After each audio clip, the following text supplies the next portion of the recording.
Hello friends, आज की हमारी कहानी है जो होता है अच्छे के लिए होता है। एक बार की बात है, एक राजा तलवारबाजी कर रहा था तो अचानक से उसकी उंगली में कट लग गया।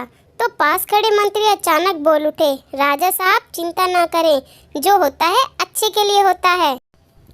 यह सुनते ही राजा को गुस्सा आ जाता है। राजा उस मंत्री को कारागार में बंद करने का आदेश दे देता है और बोलता है इसको फांसी पर चढ़ा दिया जाए। यह सुनकर मंत्री घबरा गया। उसने राजा से निवेदन किया, महाराज मैंने आपके यहाँ इतने वर्षों तक काम किया है, क्या आप मेरी अंतिम इच्छा पूरी नहीं करेंगे? राजा बोला, ठीक है, बताओ क्या है तुम्हारी अंतिम इच्छा?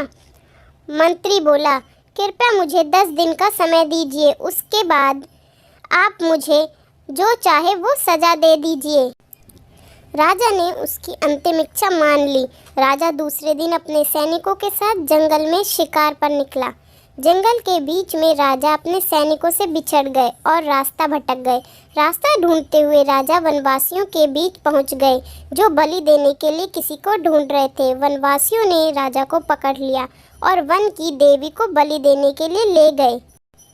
बलि देने की सारी तैयारी पूरी हो गई। जैसे ही राजा को बलि देने के स्थान पर ले जाया गया, वहाँ खड़े बुजुर्ग की नज़र राजा की खंडित उंगली पर पड़ी। उसने आवाज़ लगाई कि ये तो खंडित है, इसकी बलि नहीं दी जा सकती। तो वनवासियों ने राजा को छोड़ दिया। राजा जैसे तैसे वहाँ से निकला और अपने राज्य पहुँचा। सबसे पहले कारागार में अपने मंत्री से मिलने पहुँचा। राजा ने मंत्री से कहा, आपने सही कहा था, अगर मेरी उंगली नहीं कटी होती तो मैं जिंदा नहीं होता, यानी जो होता है अच्छे के लिए होता है। राजा ने फिर पूछा, मेरा तो फ़ायदा हुआ, लेकिन आपका कैसे फ़ायदा हुआ? मैंने तो आपको सज़ा दी।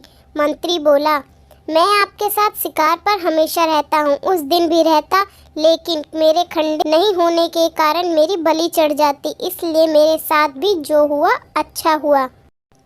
राजा प्रसन्न हुआ, लेकिन छोटी सी बात पर मंत्री को सजा देने का दुख भी हुआ। इसलिए राजा ने मंत्री को कारागार से निकालकर फिर से अपने साथ रख लिया। शिक्षा। दोस्तों, अपने जीवन में भी बहुत से उतार चढ़ाव आते रहते हैं। कभी कभी कुछ चीज़ें मन के मुताबिक नहीं होती हैं, इस कारण से कभी निराश नहीं होना चाहिए। हमेशा याद रखें, जो होता है अच्छे के लिए होता है। भले ही कुछ अच्छा हो या ना हो, लेकिन उस परिस्थिति के प्रति सकारात्मक नज़रिया रखने से उसका प्रभाव बहुत कम हो जाता है। Thanks for watching.